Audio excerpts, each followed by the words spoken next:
Hello, good morning. Paalis pa lang tayo ng bahay. Medyo nalito ako ng gising. Mag-aalas 4 na. Dadaan pa ako ng Makati. So ayan, samahan niyo ako. Dadaan pa ako ng Makati kasi yung kapatid ko meron daw siya ipapadala sa bahay. Ipapadala kay mama. Medyo loaded na tayo pero gawin na lang natin ang paraan kung paano natin siya makakarga.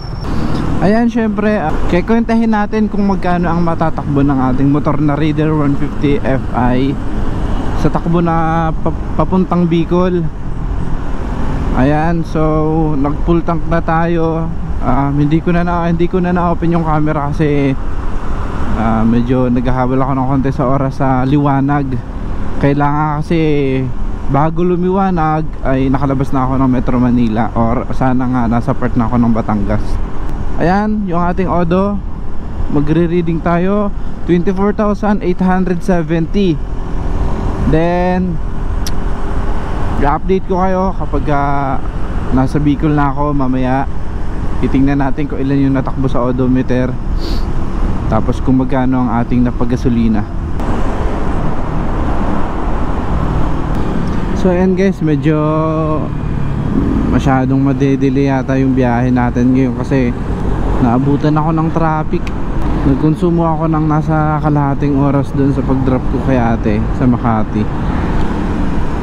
Gagabihin na ako na ito makakarating. Marami akong kasabay. Ito yung mga siguradong mga pauwi rin ng probinsya. Ayan, so may kasabay ako, nakakwentuhan kong konti sa stoplight. Hindi ko lang nakakuhaan ng video kasi nahiya na ako mag-open ng camera ko. Pero kasabay ko to. Sa Baaw daw siya, part ng Rinconada. Ako naman sa Partido.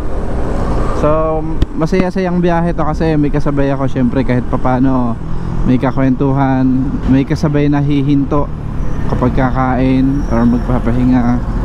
Sa ano ako sa Quezon City. Oo, ikaw saan ka galing? Taguig? Hapon na tayo makakarating. Oo nga, daming kasabay. Oo, pagdating ng Gumaka, traffic pa yan. So ayun siya, nakakwentuhan ko saglit. Ayan, sumasarap na yung biyahe natin. Lumalamig na. Maya aantokin na ako na ito. Medyo kulang kasi ako sa tulog. You know, look at the traffic. Siguro mga may 10 minutes na kami natatraffic ng ganito. Isa sa pinakamahirap na part ng pagbabiyahe, lalo sa umaga, sa lubong, sa ilaw. Di ba nakakasilaw? Pero ako naman naka dual visor. Kaso tagus pa rin tutok na tutok parang sinadya. Yun ang Quezon National Forest Park.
Yun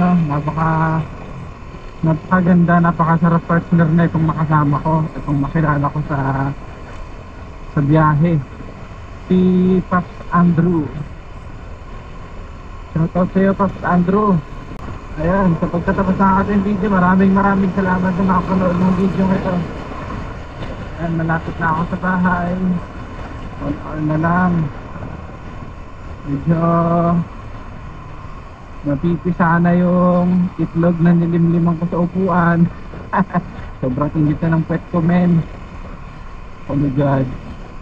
So ayan, hello, sound check. Nandito na tayo ngayon sa Bicol, sa part ng San Jose, Camarines Sur. Ayan, bali hindi na ako nakapag-video nung gabi na pagdating ko kasi unang-una lobat na yung battery ko at saka syempre pagod na rin ako. So nagpahinga ako ngayon at ilang araw na akong nakarating, kaya yung odo ko is malayo-layo na yung nagala. Ngayon ang update ko na lang sa inyo, naggasolina ako ng saradong 10 liter sa layo na 460 km simula sa bahay sa may Quezon City, Novaliches hanggang dito sa San Jose, Camarines Sur.